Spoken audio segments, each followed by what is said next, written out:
Finance, app loans ఇవన్నీ కూడా పేద మధ్యతరగతి ప్రజల జీవితాలతో ఆడుకుంటున్నాయా? వాళ్ళ బతుకుల్ని నాశనం చేస్తున్నాయా? నడివిలోకి తీసుకొస్తున్నాయా?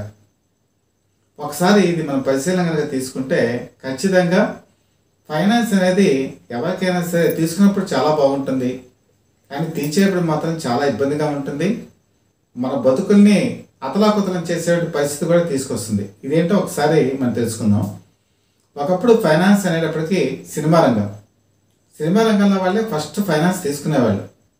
మనం కనుక మహానటి సావిత్రి కనుక తీసుకుంటే 1971 సంవత్సరంలో ఆవిడ బ్రహ్మాండమైనటువంటి ఫైనాన్స్ తీసుకున్నారు.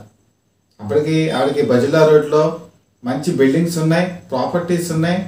అలాగే ఊటీ కొడైకెనాల్లో కూడా ప్రాపర్టీస్ ఉన్నాయి, హైదరాబాద్లో పొలాలు ఉన్నాయి. ఇంత ఆస్తులు ఉన్నట్టు ఆవిడకి ఫైనాన్స్ ఇవ్వడానికి ఎవరైనా ముందుకు వచ్చారు. 1972 సంవత్సరంలో ఈ ప్రాప్తం సినిమా రిలీజ్ అయ్యేటప్పటికి ఒక్కసారి ఆ సినిమా అట్టర్ ఫ్లాప్ అయిపోయింది. ఫైనాన్షియల్స్ ఒక్కసారి ఇంటి మీద పడ్డారు, మా అప్పులు తీర్చమని. ఆవిడ తీర్చడానికి ఆవిడ దగ్గర డబ్బులు లేవు. దాంతో ఏం చేశారంటే బజుల్లా రోడ్లో లంకంత ఇల్లుని కేవలం ₹1,00,000 అమ్మేశారు. అంటే ఫైనాన్స్ మహానటి సావిత్రి జీవితాన్ని ఎంత కుదేలు చేసింది. ఒకప్పుడు హీరోయిన్గా వెలుగొందిన ఆవిడ ఆ తర్వాత కాలంలో తల్లి వేషాలు, వదిన వేషాలు, ఆ తర్వాత జూనియర్ ఆర్టిస్ట్ వేషాలు కూడా వేయాల్సిన పరిస్థితి వచ్చింది. అలాగే దేవిక కనుక చూసుకుంటే వాళ్ళ భర్త సన్యాసిరావు, అతని డైరెక్టర్గా చేద్దామని ఆవిడ సొంతంగా సినిమాలు తీసింది. దానివల్ల ఏమైందో తెలుసా? ఇలాగే ఫైనాన్స్ తీసుకొని ఆడుకునేటువంటి ఆస్తులు అమ్మేసి చివరికి సామాన్య ప్రజానీకం ఎలా బతుకుతారో, మధ్యతరగతి జీవన విధానం ఎలా ఉంటుందో అలాంటి జీవన విధానం దేవికి అలవాటు చేసుకున్నారు. ఈ ఇద్దరు ఎందుకు ఎగ్జాంపుల్ చెప్పారంటే కేవలం ఇద్దరే కాదు, చాలామంది ఉన్నారు.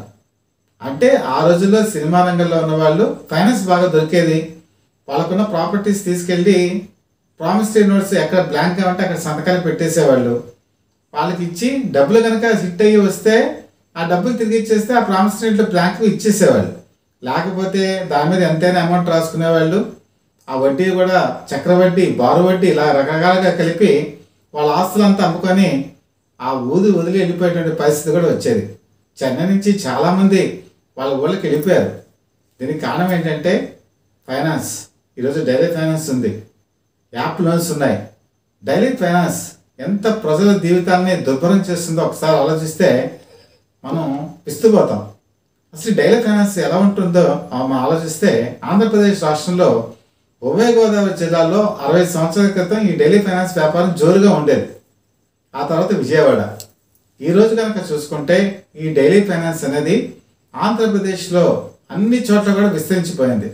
చివరికి ఇది ఎంతవరకు వెళ్ళిందంటే తమిళనాడుకి వెళ్ళింది, కర్ణాటక, ఒరిస్సా, ఛత్తీస్గఢ్.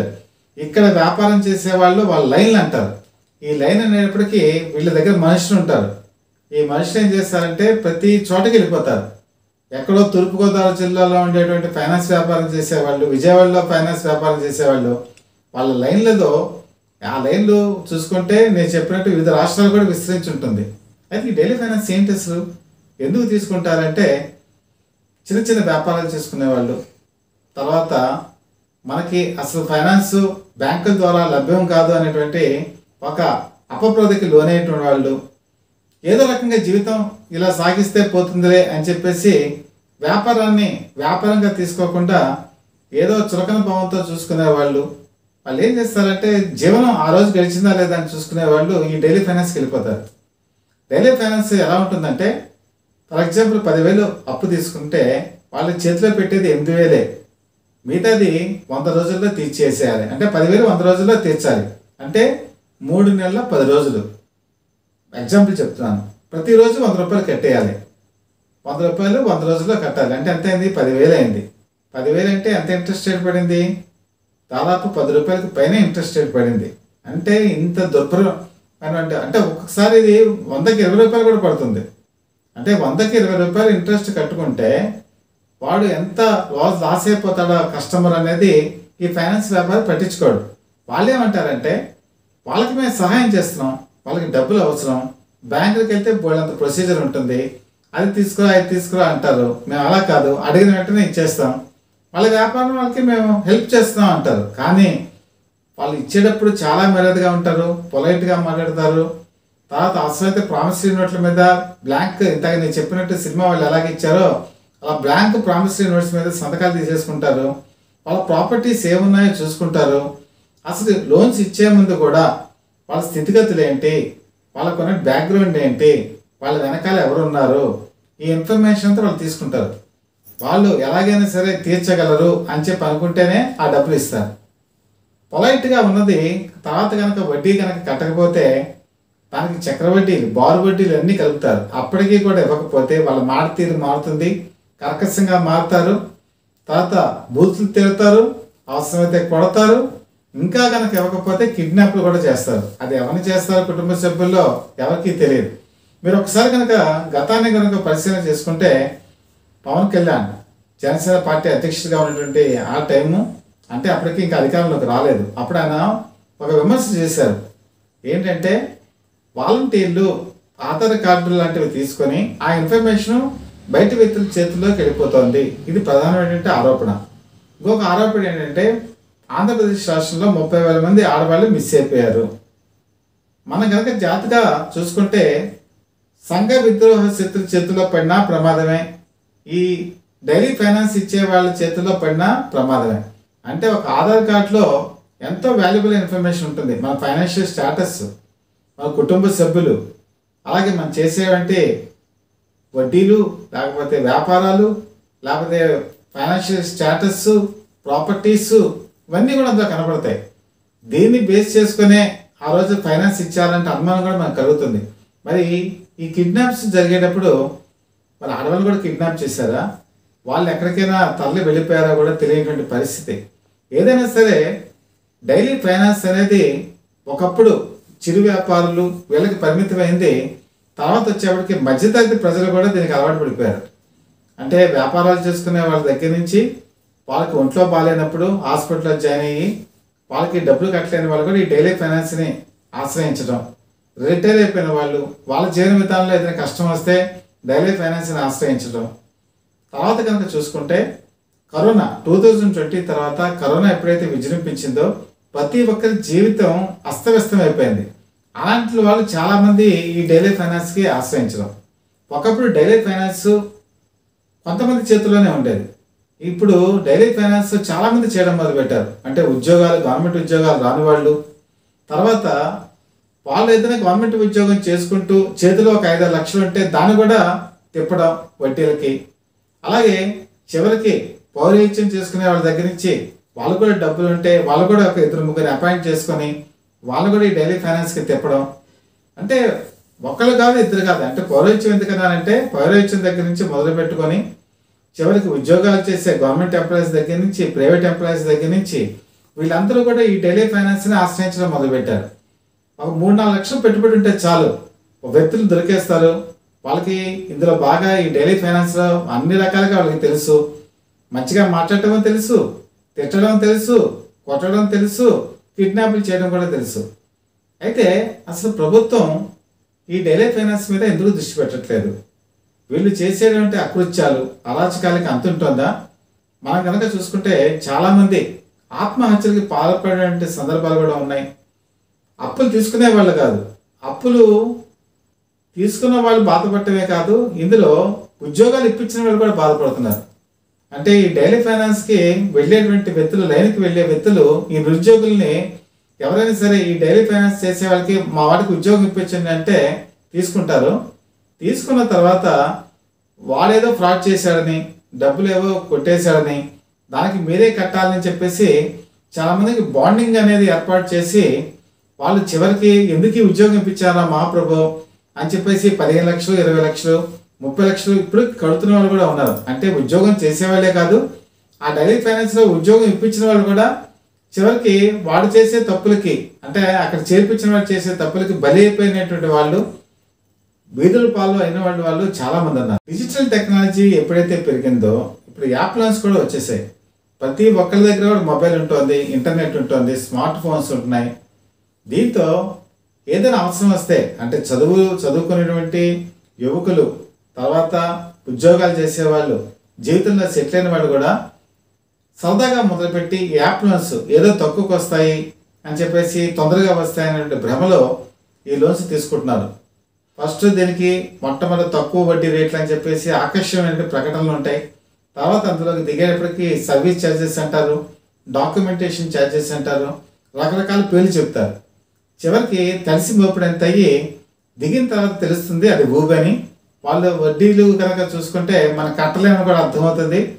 ఆ తర్వాత మన పరిస్థితి దిగజారిపోతుంది. ఎందుకు చెబుతుందంటే ఒక్కసారి యాప్లోకి వెళ్ళినప్పుడు మన దగ్గర ఉన్నటువంటి డీటెయిల్స్ అన్ని తీసుకుంటాడు. తర్వాత వాళ్ళకున్న టెక్నాలజీ ప్రకారం మనకున్నటువంటి ఫోన్ నెంబర్స్, మన రిలేటివ్స్వి, ఫ్రెండ్స్వి, మన సర్కిల్, అందులో ఉండేటువంటి ఫోటోలు అన్నీ వాళ్ళ దగ్గరికి వెళ్ళిపోతాయి. మొట్టమొదట స్మూత్గా చెప్తారు మీరు డబ్బులు కట్టాలని. తర్వాత నేను చెప్పినట్టు బెదిరించడానికి దిగుతారు. అప్పటికీ కూడా లొంగకపోతే వాళ్ళ ఫ్యామిలీ మెంబర్స్ ఫొటోస్ని వాళ్ళు తీసుకొని దాన్ని మార్ఫింగ్ చేసి వాళ్ళు కాకుండా వేరే వాళ్ళ ద్వారా వాళ్ళ ఫ్రెండ్స్కి, రిలేటివ్స్కి పంపిస్తారు. తర్వాత వీళ్ళు ఎక్కడైతే అప్పు తీసుకున్నారో ఆ అప్పు ఇలా తీసుకున్నారో తీర్చట్లేదని చెప్పేసి ఒక యాగి చేసే విధానంలో వాళ్ళ రిలేటివ్స్కి, ఫ్రెండ్స్కి, ఇంకా మిగతా సమాజానికి తెలియజేస్తారు. కుటుంబం పరువు ఎప్పుడైతే బయటపడిపోతుందో వాళ్ళు చాలామంది మనస్తాపానికి లోనై ఇంట్లోని కుమిలి చచ్చిపోయిన వాళ్ళు కూడా చాలా ఉన్నారు ఆత్మహత్యలు చేసుకొని. తర్వాత ఇంకేదో రకంగా తీర్చేద్దామని చెప్పేసి వాళ్ళ ప్రాపర్టీస్ అమ్మేసి అప్పులు తీర్చిన వాళ్ళు ఉన్నారు. తర్వాత వాళ్ళ బతుకు కూడా నిలబడి ఉన్నటువంటి శవం, అంటే వాళ్ళ బతుకు ఇంకేమీ లేదన్నమాట. బతుకున్నా కూడా శవంతో సమానం. అలాంటి వాళ్ళు కూడా ఉన్నారు. చదువుకున్న వాళ్ళు ఉన్నారు, డాక్టర్స్ ఉన్నారు, ఇంజనీర్స్ ఉన్నారు, ఫారెన్ రిటర్న్స్ అయిన వాళ్ళు ఉన్నారు. అందరూ కూడా దీనికి బలైన వాళ్ళే. అయితే వీళ్ళకి గైడ్ చేసే వాళ్ళు ఎవరున్నారు? ఎవరు లేరు.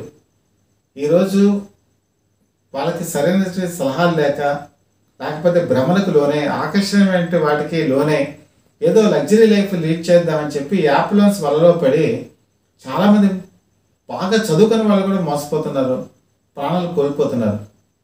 దీనికి సమాధానం ఎక్కడ దొరుకుతుంది అంటే మనకి మనం నేర్చుకోవాలి.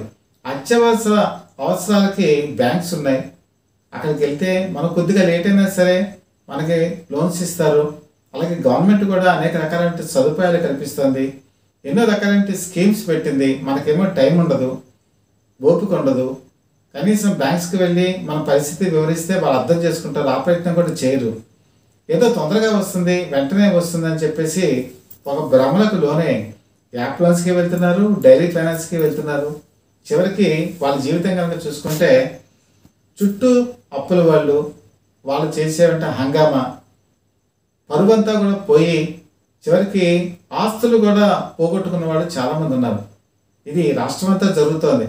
ఈ లైన్స్ అని నేను చెప్పాను కదా, ఈ లైన్స్లో వీళ్ళు ఈ కుర్రాళ్ళు అన్నిటికీ తెగించుంటారు. వాళ్ళ ట్రైనప్ అంతా కూడా చాలా డిఫరెంట్గా ఉంటుంది.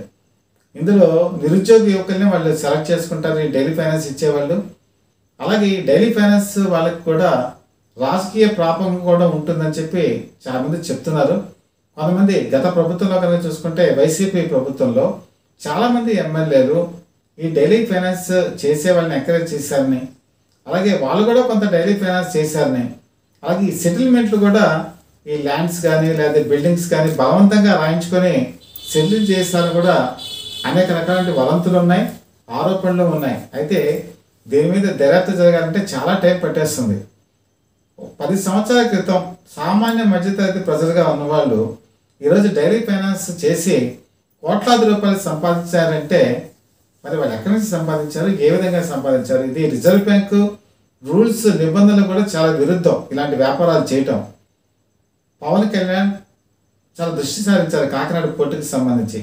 అంటే బియ్యం, యాక్చువల్గా రేషన్ బియ్యం అక్రమ రవాణా ద్వారా విదేశాలకు వెళ్ళిపోతుంది. ఇది మంచి సమస్య. కానీ ఈరోజు మన ఆంధ్రప్రదేశ్ రాష్ట్రంలో ముఖ్యమంత్రి చంద్రబాబు నాయుడు, అలాగే deputy CM Pawan Kalyan, home minister ఆలోచించవలసిన విషయం ఏంటంటే అంతకంటే పెద్ద అవరోధం, ప్రజల ప్రాణాలు, రక్తాన్ని పీల్చిపిప్పి చేసినటువంటి జలగలు ఈ డైలీ ఫైనాన్స్ వ్యాపారులు, అలాగే యాప్ లోన్స్.